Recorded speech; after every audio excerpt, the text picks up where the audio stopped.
¿no? Porque todavía estamos lejos de tener imágenes específicas. Tenemos imágenes que sugieren en las enfermedades como las demencias. Fue muy buena la charla y muy valiosa, ¿no? En algún momento dado mencionó los biomarcadores, ¿no? Bueno, en esperar que ustedes sean los encargados de darle luz a esto de los biomarcadores para las patologías mentales, que son importantísimos y nos van a permitir manejarnos con mucha mayor certeza y eventualmente epigenética de por medio, prevenir la aparición de algunas descompensaciones y mantener la estabilidad y poder hacer esto que tiene que ver con la prevención. Porque lo que principalmente y los que desempeñan un rol principalísimo en la prevención de la salud y en particular de la salud mental son ustedes, los médicos clínicos, a través de lo que son las pautas de educación y de prevención de la enfermedad, por debajo y por arriba del cuello. Y las enfermedades que se dan por arriba del cuello están cada vez más en aumento y se puede hacer mucho para prevenir su aparición. Nos quedó pendiente de la charla pasada, si bien el disertante que había hablado antes, y yo el martes pasado algo había mencionado. Bueno, las enfermedades mentales a veces dan síntomas que se expresan a nivel puramente emocional, afectivo, a través de que el paciente manifiesta a través de la mentalización y la verbalización de sus manifestaciones, a través de la conducta, y aparecen conductas patológicas, y a través de las funciones corporales. Hoy vamos a hablar al final vamos a hablar de un grupo de pacientes que ustedes van a poner muy inquietos, porque son aquellos pacientes que tienen un mal funcionamiento de su aparato psíquico, pero una expresión puramente somática, y estos son los pacientes muy difíciles de manejar. Pero hay ocasiones en donde lo que es patológico es el sentir, el pensar y el obrar. Y el obrar lleva a la aparición de distintas manifestaciones que expresan que un impulso agresivo que surge del mundo interno del paciente se está volcando contra él mismo. Un impulso agresivo, ¿se acuerdan? Pasé las imágenes intensamente de la ira. Bueno, en este caso la ira se vuelca en forma descontrolada y de un modo inadecuado hacia la vida del sujeto que porta esa ira. Y aquí aclaramos algunos conceptos, ¿no? Hablamos de ideación suicida cuando una persona tiene el pensamiento consciente de quitarse la vida por propia mano. Eso es el suicidio. La ideación suicida es: tengo el pensamiento de quitarme la vida por mi propia decisión y voluntad. La determinación suicida es algo distinto, se refiere no a la presencia de la idea, sino a la influencia que él supone que esa idea va a tener en su conducta, con qué grado de determinación. Sí, alguna vez voy a ir a Mar del Plata, sí, alguna vez voy a viajar, no, ya tengo los pasajes, ya estoy determinado a viajar este verano, ya decidí. La convicción, porque muchas veces está la ideación pero con poca determinación. Por supuesto, si hay ideación y si hay determinación, la cosa se va a complicar. Cuando tenemos un plan, cuando ya sacamos los boletos, cuando ya hicimos las valijas, cuando ya tenemos preparado, hemos organizado un plan para la realización. Cuanto más desarrollado esté ese plan de suicidio, obviamente mayor es el riesgo. Y sobre todo, un tema que siempre es importante, evaluar en ese plan la disponibilidad o no de los medios. Es distinto alguien que tiene armas en su casa que alguien que no tiene armas en su casa, es diferente a alguien ha pensado en quitarse la vida y ha pensado que la alternativa sería tirarse por la ventana, pero vive en una casa. Distinto es si vive en un piso 21 o si vive en un piso 8 o si está cerca de las vías de un ferrocarril. En fin, la disponibilidad de los medios para concretar ese plan es otro elemento que puede ser un factor que incrementa el riesgo. Y un concepto que vale la pena tener en cuenta que es el de conducta parasuicida. La conducta parasuicida es aquella conducta en la cual el sujeto se provoca a sí mismo lesiones que no van a llevar a la muerte, pero que le provocan daño, ¿no? Puede haber cutting, las personas que se cortan la piel con una tijera, una gilet,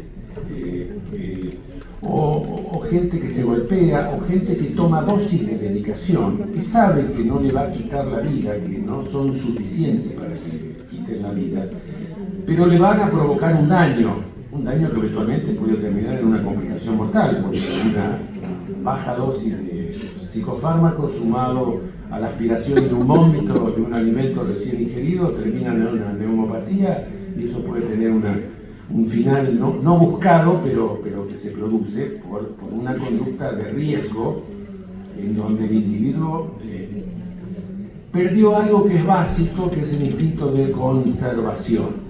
Lo que pasa es que no lo perdió 100%, porque intentó hacerse daño, pero no había la intención consciente de suicidio. Pero la conducta parasuicida en general es la expresión emocional de un estado de malestar, sufrimiento, la expresión de un estado de angustia, la expresión de enojo para con el entorno. Es decir, una conducta parasuicida no esconde ningún sentimiento ni saludable ni favorecedor.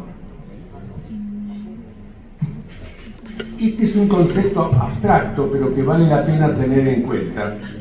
Hablamos de la existencia del proceso suicida como el tiempo que transcurre desde que aparece en un individuo por primera vez la ideación suicida consciente y que culmina con la muerte del sujeto. Arranca en el momento en que el individuo tiene por primera vez ideas de suicidio y el proceso suicida culmina con la muerte del sujeto. Por suerte, en la mayor parte de los casos, la muerte del sujeto que ha iniciado su proceso suicida no se produce por suicidio, se muere por otras razones. Pero estar en frente a un individuo que ha iniciado el proceso suicida es un elemento que nos permite ir viendo cómo va evolucionando ese proceso. Porque en ese proceso, que generalmente suele ser evolutivo, progresivo, existen, y esto es lo más importante, factores de riesgo que aceleran el proceso de suicidio, el proceso suicida, que acercan al individuo a la muerte por suicidio, y factores de protección. Hay factores que aceleran el proceso suicida llevando al individuo al intento de suicidio exitoso, y hay factores que protegen al individuo, frenan la evolución de este proceso suicida.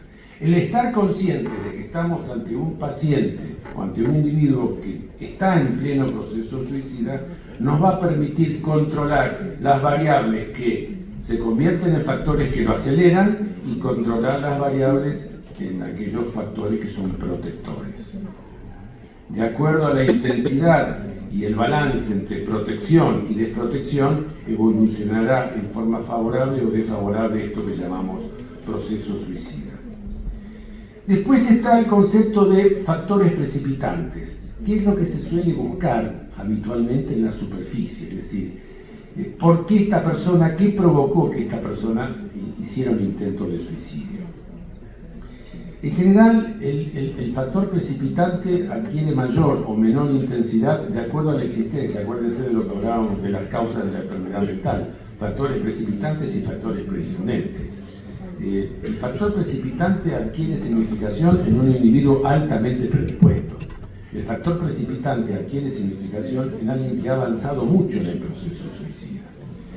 Y el factor precipitante no es más que eso, un factor que precipita una conducta en un individuo que ya venía desarrollando en los más de los casos, un proceso de suicidio, un proceso suicida. Es cierto, hay situaciones extremas, muy difíciles de explicar y de comprender, que bueno, que llevan a que individuos que no han desarrollado y no han avanzado en proceso suicida y que no han tenido nunca idea de suicidio, de repente, ante un evento extremo, masivo, hagan un intento de suicidio exitoso. Y una muestra de eso es lo que vimos, fueron imágenes de espanto que generaron algo que vamos a ver ahora, bastante estrés postraumático.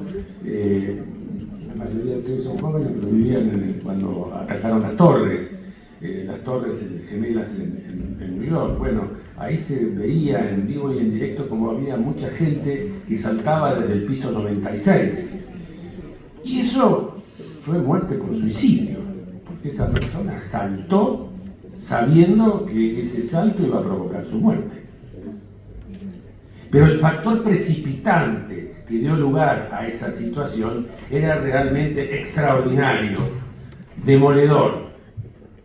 La muerte no se produjo por quemaduras o por ahogamientos, la muerte se produjo porque el individuo asumió una conducta y tuvo una conducta que terminó con su vida.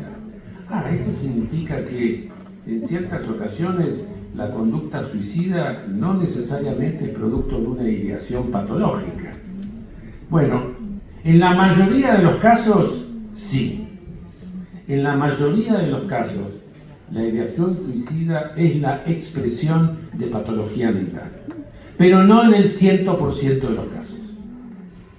Hay un pequeño porcentaje, no tengo el número, hay un pequeño porcentaje en donde la medicina se queda corta, la psiquiatría se queda corta para explicar la decisión que ha tomado este individuo para desear y provocar su propia muerte. Pero en la mayoría de los casos, lo que sustenta la idea suicida y el intento de suicidio y el deseo de suicidio es la existencia de patología mental. Hay estudios muy interesantes que se han hecho con pacientes en condiciones clínicas muy patológicas, en pacientes terminales, en aquellos pacientes, esto es un tema, dilema ético esto, ¿no? Bioético, en pacientes que solicitaban el suicidio asistido, ¿no? Bueno, mirando el panorama de su condición clínica, su sufrimiento, su malestar, su pronóstico, etc. Sin embargo, hubo un grupo de investigadores que a los pacientes que solicitaban el suicidio asistido se les hizo un screening para evaluar y detectar la presencia de depresión.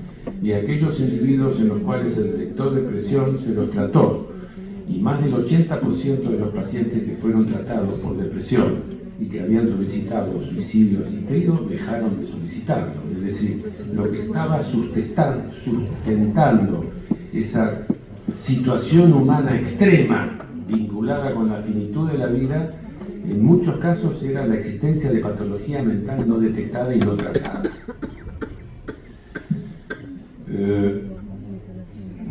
Cuando hablamos de crisis suicida nos referimos a la irrupción de un impulso. Y en general los impulsos duran poco, pero a veces los impulsos son determinantes. Es raro que surja en un individuo el impulso suicida sin que haya un desarrollo previo de un proceso suicida. ¿Me explico? Es raro que de un día para otro en un individuo que nunca había considerado la alternativa de quitarse la vida surja el impulso de atentar contra su propia existencia. Pero sí hay que tenerlo en cuenta como una alternativa eventual que se puede dar en un individuo que uno sabe que viene cursando un proceso suicida y que enfrenta una situación que puede actuar como disparadora o precipitante. La pérdida de un familiar, una situación traumática que haya vivido, etc. Ese puede ser un evento capaz de desencadenar lo que se denomina crisis suicida, es decir, la aparición súbita y brusca de un impulso que acaba con todo tipo de sistema defensivo y protector.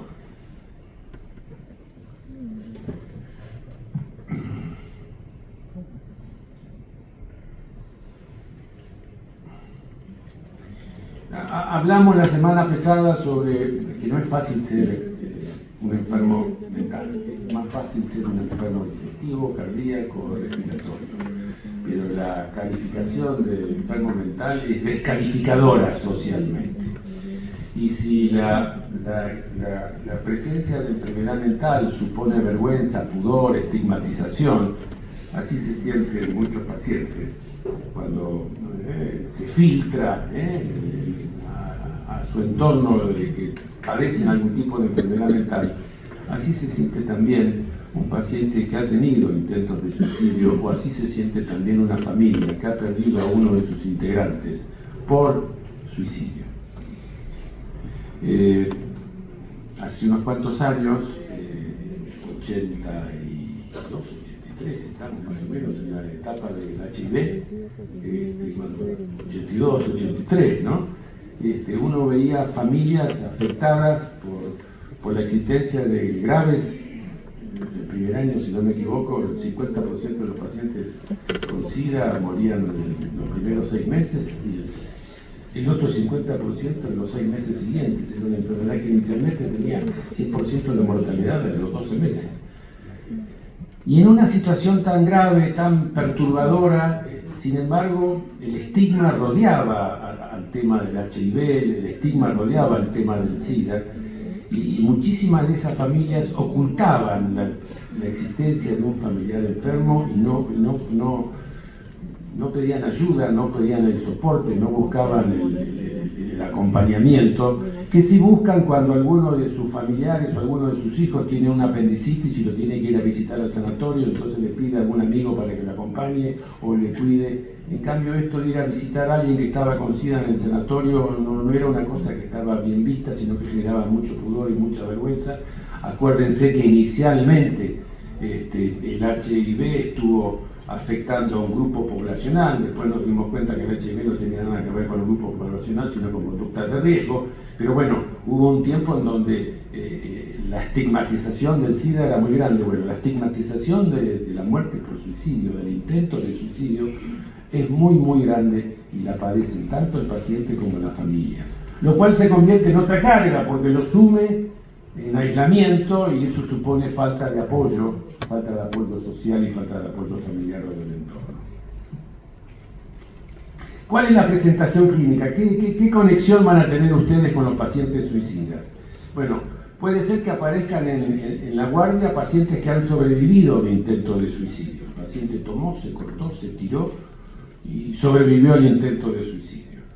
Puede ser pacientes que concurran a la consulta médica a manifestar la existencia de ideas de suicidio y entonces la idea de suicidio sea el motivo de la consulta del paciente.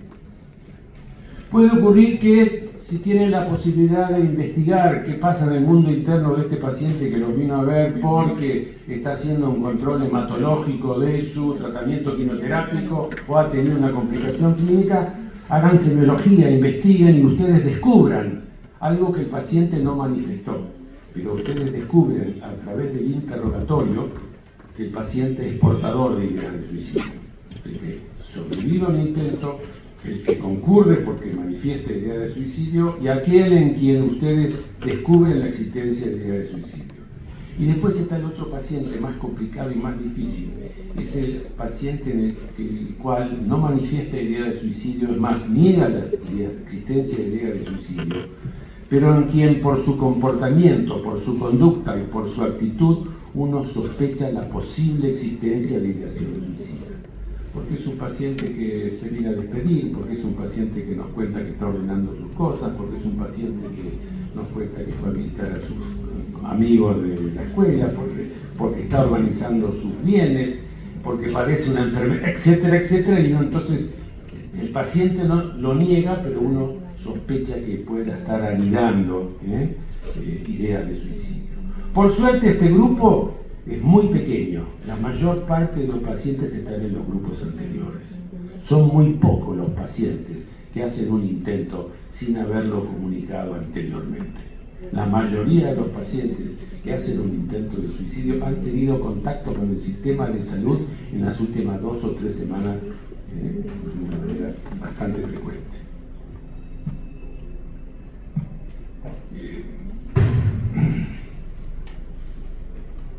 El docente que habló con ustedes lo comentó, estos datos epidemiológicos son una causa importante. Ojo que hay mucho subdiagnóstico, esto del estigma hace que muchas veces la muerte por suicidio no sea reportada, sino que se reporta accidente, paro cardiorrespiratorio, porque bueno, mejor que nadie sepa y se mantiene, entonces los números varían y sabemos que hay un subdiagnóstico bastante importante.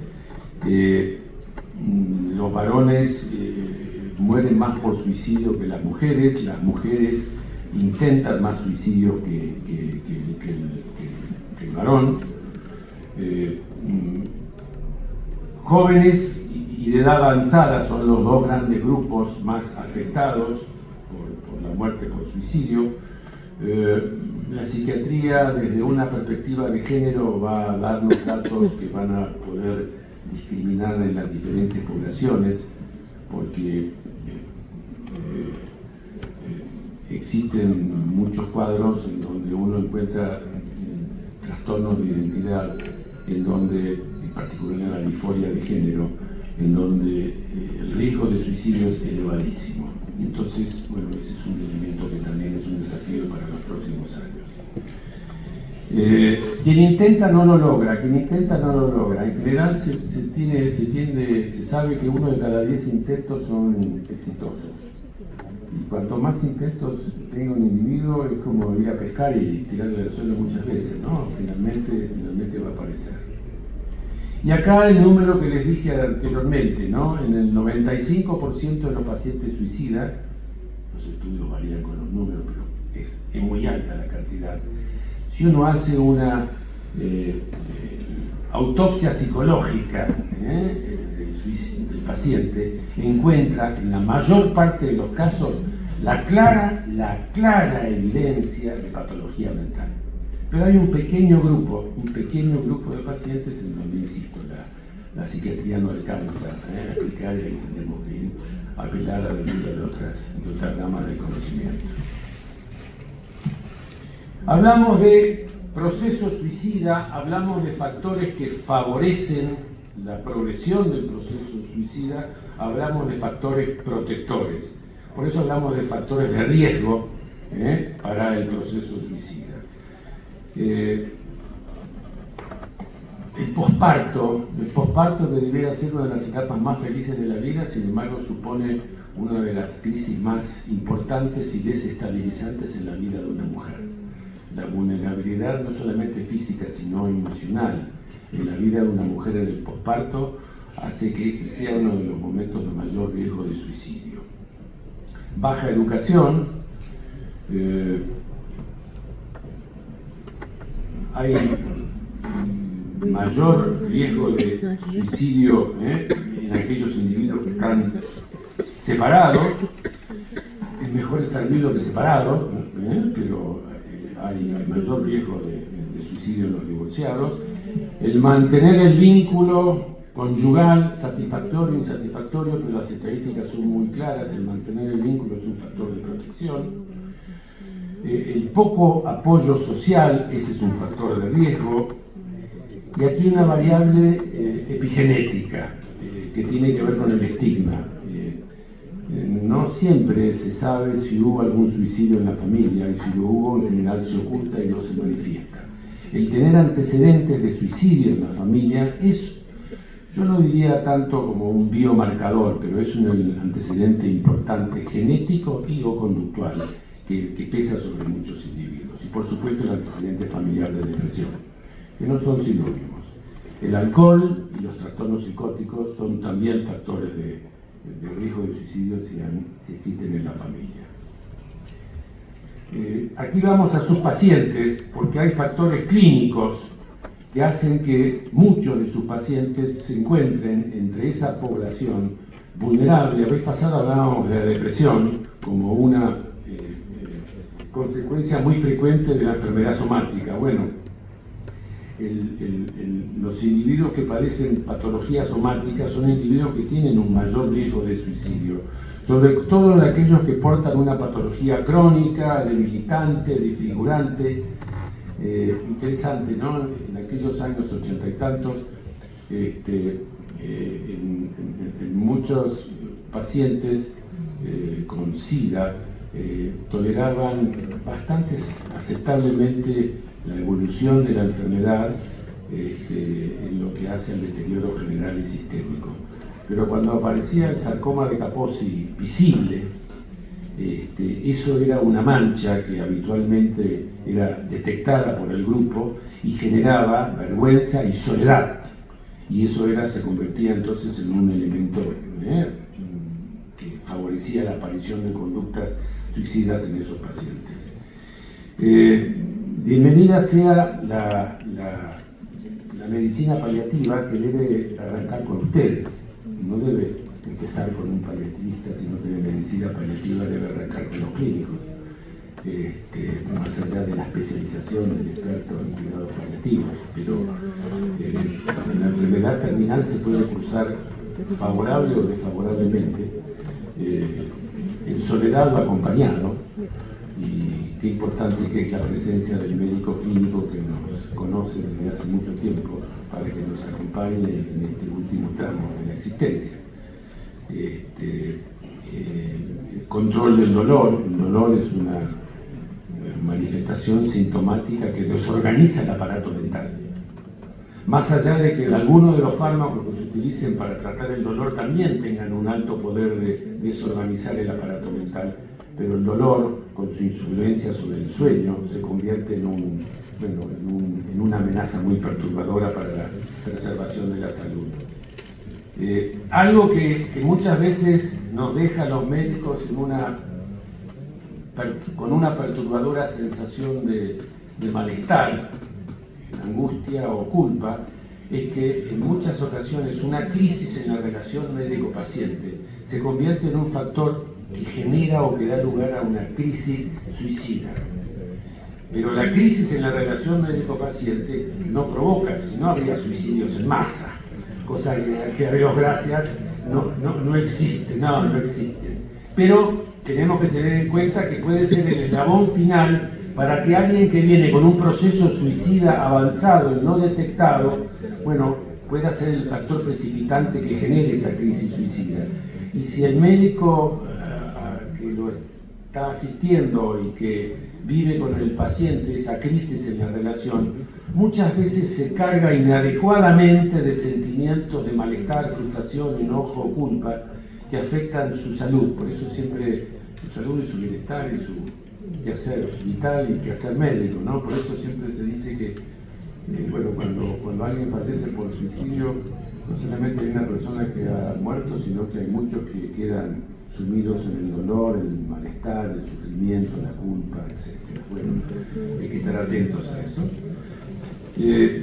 No me acuerdo, hace muchos años en el hospital, que muchas veces nos pedían interconsulta para ver pacientes con angustia o síntomas de depresión que estaban internados en sala de clínica, cirugía, etc.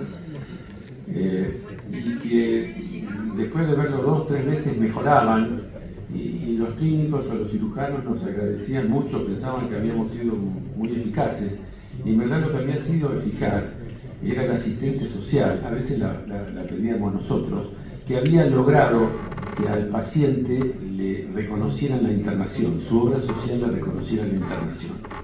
Y entonces ya estaban los pacientes cubiertos en sus gastos y cubierta la internación por la obra social.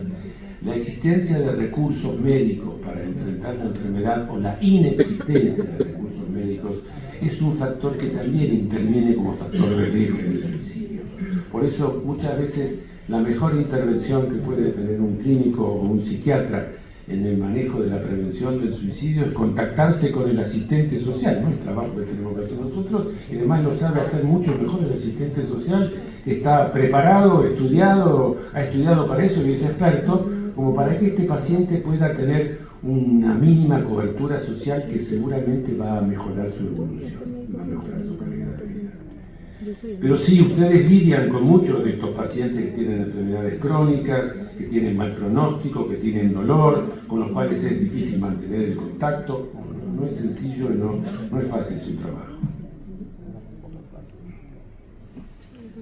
Acá vemos antecedentes psicopatológicos personales, es decir, el portador, quien lleva adelante ese proceso de suicida, el individuo puede ser portador de ciertas características que lo tornen en un individuo de riesgo de suicidio aumentado.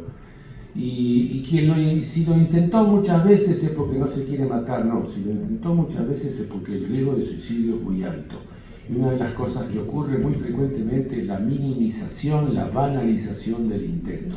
En definitiva, un intento no eficaz o un intento que se sabe que de por sí no iba a provocar la muerte no es otra cosa que una conducta parasuicida.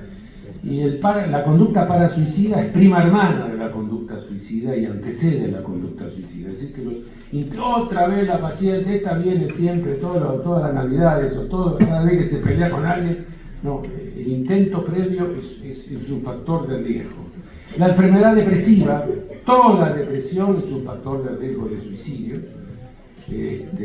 Y acá puse duelo, que no es una enfermedad. El duelo, vamos a hablar algo del duelo. El duelo es un proceso natural, normal, saludable, que se lleva adelante para que el aparato psíquico, para que el aparato mental se reponga de la pérdida. Pero es un momento de vulnerabilidad. El duelo en un individuo que no está muy bien plantado puede ser disparador de un intento de suicidio. El portar lo que se llama trastornos de personalidad.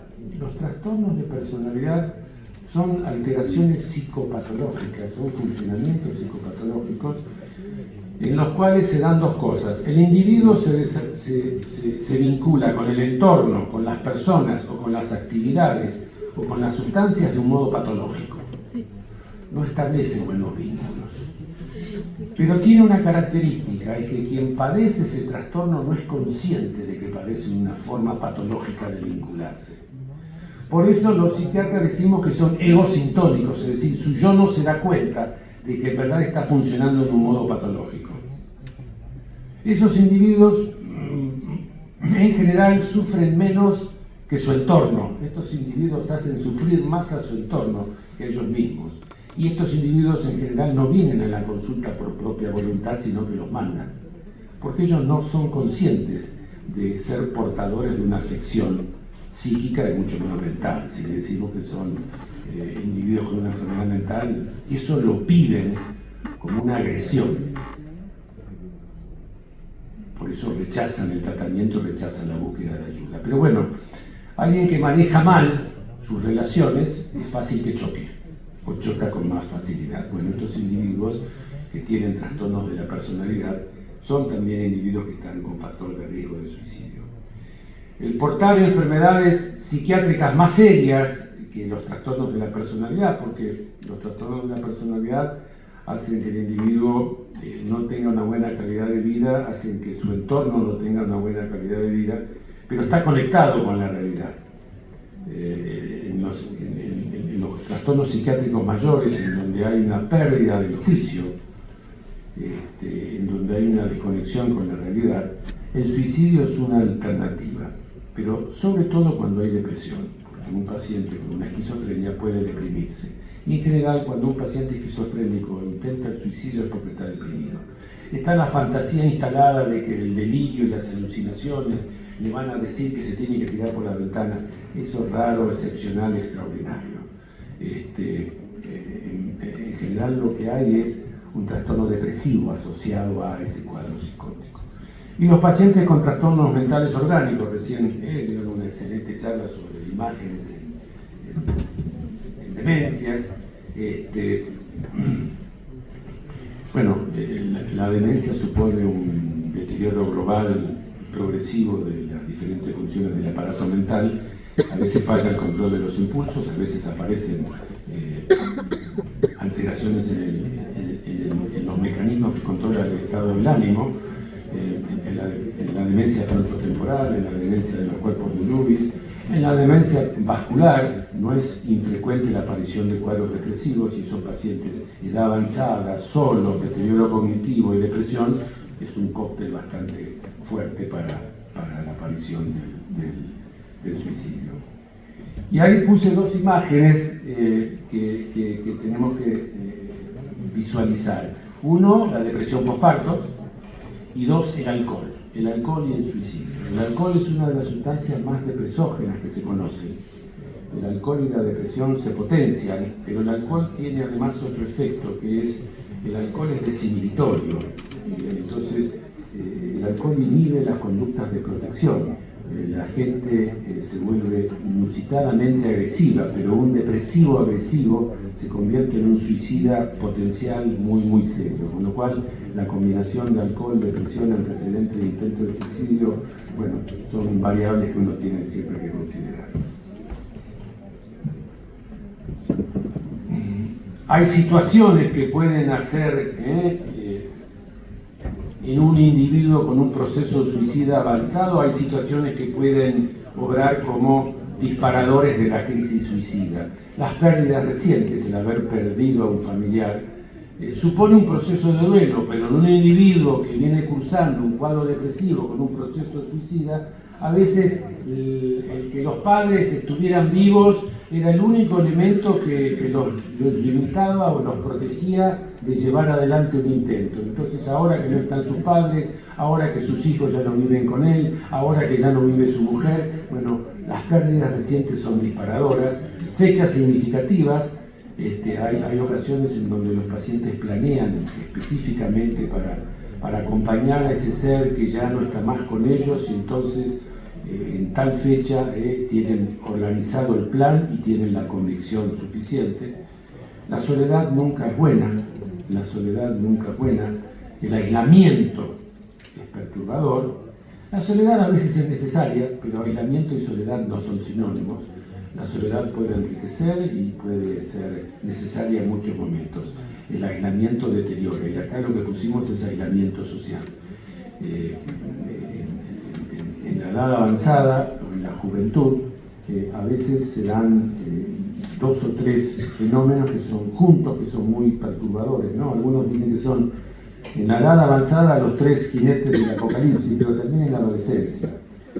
Aislamiento social, falta de actividad, falta de motivaciones. Son 3 elementos que son un cóctel favorecedor de riesgo de suicidio. Aislamiento social, falta de actividad, falta de motivaciones. Hay que buscar la interacción social, nadie nos va a venir a golpear la puerta, hay que buscar la actividad intelectual, física, afectiva, sentimental, hay que mantener esa actividad sensata y saludable. Dijimos que salud es ser consciente de los límites. Y la motivación hay que buscarla. Cuando somos más pequeños nos acercan motivaciones y no siempre las seguimos, no siempre prenden. Es bueno funcionar en un entorno motivado, eso motiva, pero a partir de cierta etapa el humano sano debe procurarse sus propias motivaciones. Y esa es una tarea preventiva y favorecedora y protectora de la salud mental que ustedes tienen que tratar de incentivar con sus pacientes, ¿no? Salir a buscar motivaciones sanas. Esto es medicina, ¿no? La mejor forma de detectar o de encontrar un síntoma es buscarlo, saber su existencia y ir a buscarlo. En este caso es hacer semiología del aparato mental.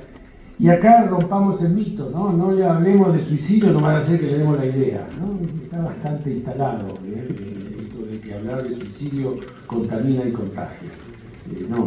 Preguntar sobre el suicidio a muchos pacientes los alivia porque, bueno, ese impulso, esa idea que está metida en su cabeza, al poder mentalizarla, al poder verbalizarla, eso disminuye muchas veces la tensión que la idea suicida está provocando en su mundo interior, ¿no? Hay una máxima psicoterápica que sigue siendo vigente, y es que las cosas que se verbalizan se procesan mucho más favorablemente y mucho más fácilmente. Es como masticar o tragar sin masticar. Bueno, digerir lo que no ha sido masticado más difícil. La verbalización es lo que permite procesar psicológicamente de un modo más saludable las situaciones. El asunto es que el médico esté preparado para recibir la verbalización depresiva o suicida de su paciente.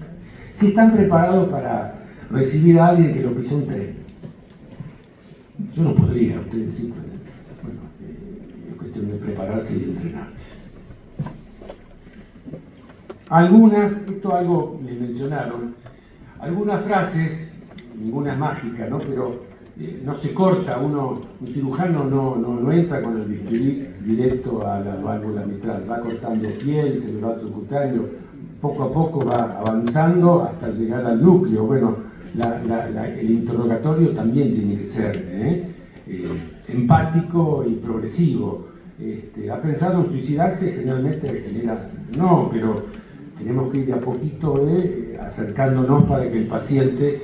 Es lo mismo que calentar la mano cuando le vamos a tocar la panza. Si calentamos la mano no le da frío y no se pone luz. Bueno, acá es lo mismo, favorecer que el paciente pueda expresar eso que probablemente le dé vergüenza o no quiera compartir o no sepa si puede compartir. Y entonces, arrancar con un hecho vital. ¿Está pensando más frecuentemente en la muerte? La muerte aparece como un tema de pensamiento, como un tema de conversación. ¿Está pensando en la suya? ¿Está pensando con más frecuencia en su propia muerte? ¿Ha pensado alguna vez, sería preferible estar muerto? Se murió fulano, ¿por qué no me morí yo? ¿Ha tenido en alguna ocasión el pensamiento de que sería bueno no despertar mañana? ¿Ha pensado alguna vez en hacerse daño a usted mismo? ¿Ha pensado usted que sería mejor si usted no viviera? ¿Ha pensado en hacer algo para no vivir? ¿Ha pensado en hacer algo para provocar su propia muerte? ¿Ha pensado usted en quitar, vamos de a poquito, ¿ha pensado usted en el suicidio? Se puede poner esa palabra, no de entrada, sino para que el paciente la pueda verbalizar. ¿Ha pensado, creo que por ahí leí alguna vez que 2 de cada 3 pacientes oncológicos han tenido ideas de suicidio? A Dios gracias y producto de la buena praxis médica, siempre se habla de la mala praxis médica y no se habla de la buena praxis médica. Producto de la buena praxis médica, la mayoría de los pacientes oncológicos no mueren por suicidio, pero la mayoría de los pacientes oncológicos ha pensado más de una oportunidad en la alternativa de quitarse la vida como alternativa a la incertidumbre, al sufrimiento, al dolor o al miedo. El que haya pensado en el suicidio no lo convierte en un suicida, y es lo que tenemos que evitar. Por eso tenemos que ir a investigar. ¿Ha armado un plan? ¿Ha pensado cuándo lo haría? ¿Lo tiene? Sí, pero eso para cuando se casen mis hijos. ¿Qué edad tiene sus hijos? 10 años. Bueno, podemos esperar entonces. No, mi hijo se casa dentro de 3 meses. Y después, entonces es una situación distinta. ¿Tiene usted los recursos para hacerlo? Sí, en casa hay armas. No tengo armas. Bueno, buscaré algún lugar. Eso le da mayor posibilidad de evaluar cuál es el grado de riesgo que tiene el paciente. Por supuesto que en cualquier área de la medicina, también en lo que hace a la semiología del aparato mental, encontramos lo que buscamos y tenemos interés en saber si está presente o no. Hace falta interés, disposición, técnica, una técnica para saber cómo llegamos a eso. No se puede hablar de... La gente se saca la ropa en cualquier lado, con cortina abierta, con cortina cerrada, con un médico, con 2 médicos, con 10 estudiantes, pero hablar del mundo interno les aseguro que exige privacidad. Exige privacidad y exige mirada. ¿Mirada de quién? De la persona con la cual se supone que el paciente está hablando. Es muy difícil que un paciente le diga que tiene idea de suicidio si ustedes no le miran a los ojos. Y estamos cansados muchas veces. Y sostenerle la mirada a un paciente no siempre es fácil y sencillo. Empatía significa no ponerme en sus zapatos, porque sigo siendo yo. Si yo me pongo en sus zapatos, no soy empático, soy yo en su situación. Empatía significa identificarse con lo que el paciente siente en su condición y en su estado, con sus características y con su forma de ser. ¿Se entiende? Hace falta tiempo. ¿Cuántas veces nos han dicho o hemos dicho? Pero entendete, ponete en mi lugar. No, pero eso es lo que vos harías. Eso sos vos, pero ponete en mi lugar. Eso es la conexión empática. No lo mires desde tu lado, miralo como lo puedo ver yo. Esa es la conexión empática. Lo que pasa es que no es fácil ser empático con todos los pacientes, porque es un ejercicio mental desgastante. Es una de las cosas que más agota.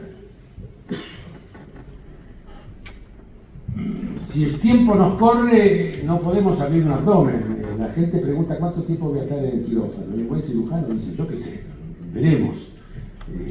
Bueno, si el tiempo nos está corriendo, el paciente lo pesca. El paciente lo pesca. Y se necesita tiempo para poder ir abriéndose paso. No son planos de tejido, sino que son resistencias. Resistencias psicológicas, porque el aparato mental sano no deja que cualquier persona se meta en su mundo. El aparato mental sano tiene cierto sentido del pudor y de la privacidad y de lo íntimo. Y ustedes como médicos se meten en lo más íntimo, y acá estamos hablando de lo que está por debajo de la piel, y no es el hígado ni los riñones, son los sentimientos y las emociones. Y les aseguro que los pacientes nos entregamos. Llega un momento en que nos sentimos, bueno, soy un pedazo de persona, de carne, hagan de mí lo que ustedes quieran, y eso favorece la tarea de los médicos. Pero las resistencias a abrir el mundo interno, no todas son conscientes, la mayoría son inconscientes. Y no son fáciles de vencer. Y aquí el tema de la neutralidad, porque la aparición de la idea de suicidio, me voy a matar, pensé en matarme, golpea el aparato psíquico de quien la escucha. Y quien escucha la idea de suicidio, o quien ve al paciente que acaba de sobrevivir a un intento de suicidio, se ve golpeado por la agresión que el paciente hizo sobre sí mismo o que está planeando. Y resulta muy difícil mantener la neutralidad saludable y la empatía de la relación médico-paciente y no responder judicativamente. No emitir juicios de valor. ¿Pero cómo va a ser semejante cosa? Usted no vio la familia que tiene. Usted no vio cómo lo quiere la mujer. No hacemos otra cosa que mostrarle que es una basura. Y verdaderamente no es digno de tener esa mujer o tener esos hijos. No emitir juicios. ¿Cómo se le ocurre tener un infarto con la mujer que tiene? No se nos pasa por la cabeza decir esas cosas. Pero con mucha frecuencia el juicio ético de valores para con el paciente suicida o se lo tiene en mente, se lo dejo para ustedes esta noche, o se lo tiene en mente, o lo que no se verbaliza se actúa. Y entonces el disgusto, el malestar o el desprecio no se lo dicen porque son personas éticas y saben que eso no conviene hacerlo, pero si ustedes no lo tienen saludablemente procesado, lo que no se elabora psicológicamente se transforma en conducta o en comportamiento. Entonces, muchos pacientes nos cuentan cómo les fue cuando lo atendieron con su intento de suicidio. Muchas veces pregunto, ¿no? O me pregunto, ¿qué necesidad hay de dar diazepam intramuscular o ansiolíticos intramusculares si se absorben algunos hasta más rápido por vía oral? Pero bueno, hay un poco de enojo ahí, hay un poco de disgusto. Y como es una situación difícil y muy especial, la disposición a consultar con el especialista, eso hay que tenerlo siempre como recurso, no se dejen llevar puestos por el síntoma, por la perturbación. Cuenten con el apoyo, no sean individualistas, cuenten con el apoyo del especialista. Objetivos en la intervención en un paciente que ha sobrevivido al intento de suicidio. No es momento de preguntarle por qué hizo eso, o cómo se lleva con su mamá o cómo se lleva con su papá. Es momento de estabilizar la condición clínica para que el paciente no se muera. Después, ¿qué pasó? Después lo vemos. Pero los datos tienen que ser aquellos que están dirigidos a mensurar el riesgo de vida y controlar y favorecer el mantenimiento de la homeostasis. Mantenida y sostenida y alcanzada la estabilización, hay que identificar riesgos de suicidio, porque el intento de suicidio no es otra cosa que un factor de riesgo de suicidio. Y el intento de suicidio tiende a repetirse, es un proceso evolutivo, y entonces no son pocos los pacientes que sobreviven a un intento de suicidio merced a la buena praxis médica, del equipo de urgencia, la llegada rápida de los médicos en la ambulancia que los asistieron, y el paciente se tira por la ventana en el sanatorio o se tira por las escaleras en el sanatorio. Porque el riesgo de suicidio no se pudo controlar el desajuste homeostático, pero la ideación suicida no se pudo controlar. Por eso la regla básica: paciente sobrevive a un intento de suicidio no se lo deja solo en ningún momento, siempre tiene que estar acompañado. Y si estoy solo y no tengo enfermeros, bueno, lo meto junto con otro paciente en la misma sala, por lo menos está acompañado por alguien. Ya esa es una medida de protección, porque el objetivo principal en un paciente que ha sobrevivido a un intento de suicidio es prevenir un nuevo intento. Y entonces después tendremos tiempo para ver qué factores de riesgo hay y si podemos remover algún factor de riesgo. Bueno, le conseguimos obra social, conseguimos que el analgésico que usted estaba necesitando, aliviamos el dolor, pudo dormir. Esos son factores que pueden favorecer. No va a estar solo, tenemos el equipo de voluntarios del hospital que lo va a venir a acompañar y va a conversar con usted o va a estar con usted a su lado.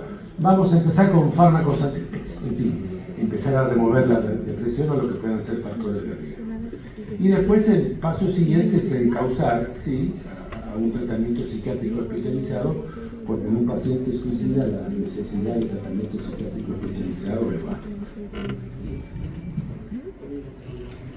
Evitar demoras innecesarias, no dejar solo, cuarto seguro, presencia permanente, médico, enfermera, personal de seguridad. A veces, bueno, que se quede de seguridad del sanatorio, que se quede allí, un acompañante. A veces se necesita contención farmacológica. Bueno, a veces tenemos que hacer contención farmacológica porque el paciente está en un cuadro de excitación psicomotriz, el paciente no se quiere quedar, se puede fugar. Bueno, podemos pensar en las diferentes alternativas. La contención física no es inhumana, la contención física muchas veces es necesaria en un paciente en quien la contención química farmacológica, por su homeostasis lábil, por su condición y demás, no es factible. Bueno, la contención física puede ser una alternativa para prevenir una perturbación mayor.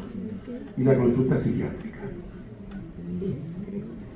En general, no hay reglas básicas, pero pensemos en hospitalización. Eso significa no se puede ir de aquí, no lo puedo mandar a la casa. Internación en un paciente que ha hecho un intento de suicidio, si es un paciente psicótico, en un paciente donde uno ve que hubo un intento premeditado quiere decir, bueno, lo hice cuando se fueron, cuando les avisé a mis vecinos que me iba a ir unos días de viaje, lo hizo el fin de semana, cuando no iba a venir nadie de la familia, después de entregar al perro para que nadie le venga a tocar el pie. Tomó las medidas para no ser rescatado por nadie, ahí hay una alta intencionalidad, y cuando utiliza un método de alta letalidad. ¿Okay? Y cuando hay que investigar, cuando el plan persiste, muchos pacientes dicen, yo me quiero morir, yo no quiero estar vivo, cuando recuperan la conciencia. Y cuando hay ideación suicida presente, esos son motivos más que suficientes para indicar la internación. Aún en contra de la voluntad del paciente, hay que escribir en la historia clínica, paciente que sobrevive al intento de suicidio, con grave riesgo de suicidio, se indica internación para... Ustedes saben la fórmula mejor que yo, seguramente. El último punto, ¿no? A veces nos encontramos con estos pacientes que tienen soledad, que tienen aislamiento, que viven solos, son viudos, no tienen hijos, o los hijos están en el exterior, en el interior, no tienen familia, no tienen amigos, y a veces se necesita la internación no tanto por la severidad del cuadro, sino por la falta de apoyo familiar, por la falta de un entorno. Entonces uno hace un tratamiento que no es tanto biológico, que no es tanto psicológico, sino que es socioambiental. Lo pone en un entorno donde pueda ser cuidado. El tratamiento podría ser ambulatorio, podría ser posible cuando uno encuentra muchos eventos precipitantes, pero que se han resuelto. Entonces llega el familiar que le dice, no, lo que vos pensabas que iba a pasar no pasó, la situación económica que se iba a dar no se dio, te volvió a llamar tu novia, en fin, el precipitante se ha modificado, cuando el plan ha tenido poca letalidad, cuando vemos que es una persona que está en condiciones de colaborar con las recomendaciones, y cuando hay un entorno familiar que sostiene y soporta, y cuando uno puede armar un grupo de contención que acompañe al paciente las 24 horas al día.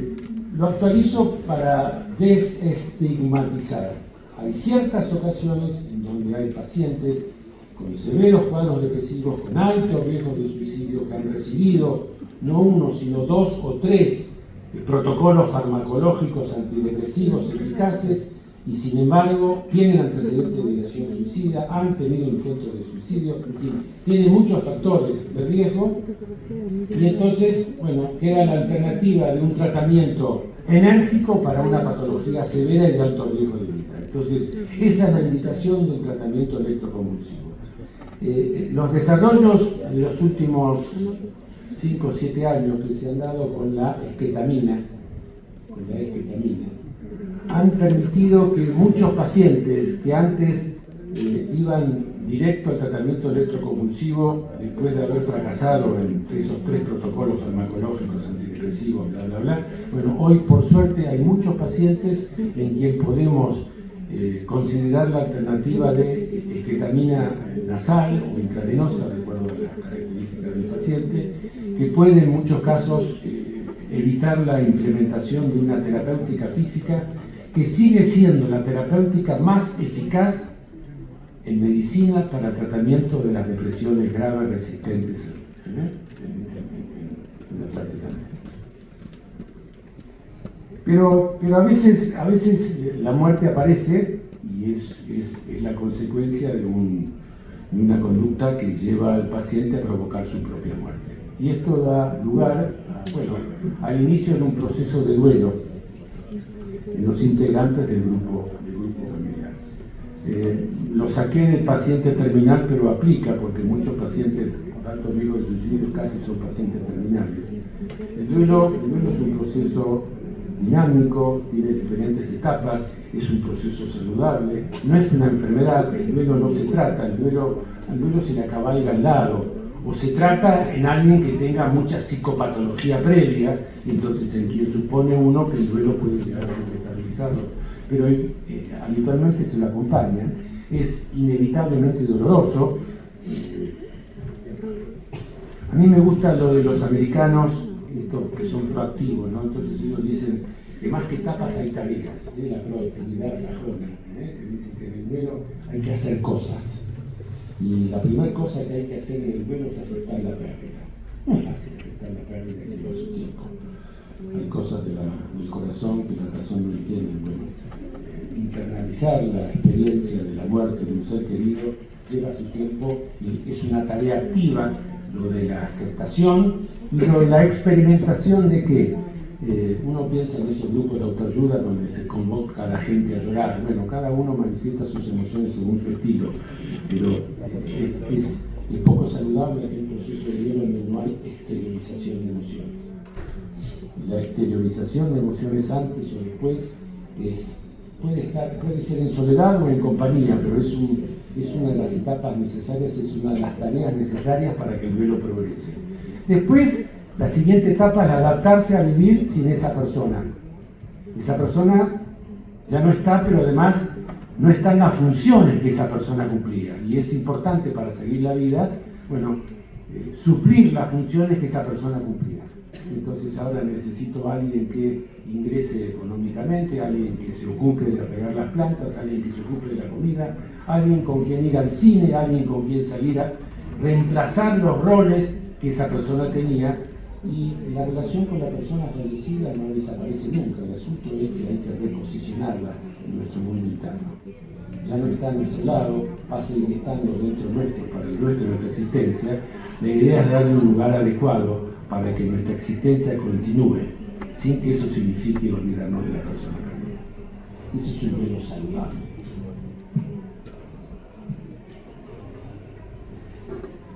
¿Qué ocurre muchas veces cuando alguien muere por suicidio? Y es muy frecuente la aparición de sentimientos de responsabilidad o culpa. Pero estuvo en la guardia, vos lo viste y no le preguntaste. Sí, le pregunté, pero no me dijo. Bueno, justo apareció otro paciente, no le pude, y el paciente se fue. Uno no es responsable de la patología, uno hace todo lo que está al alcance. Pero es muy frecuente la aparición en el grupo familiar, en el grupo médico también, de sentimientos de culpa ante estas situaciones. Los integrantes de la familia muchas veces sienten vergüenza, entonces no le decimos a nadie que mamá se suicidó porque me da vergüenza. ¿Qué es vergüenza?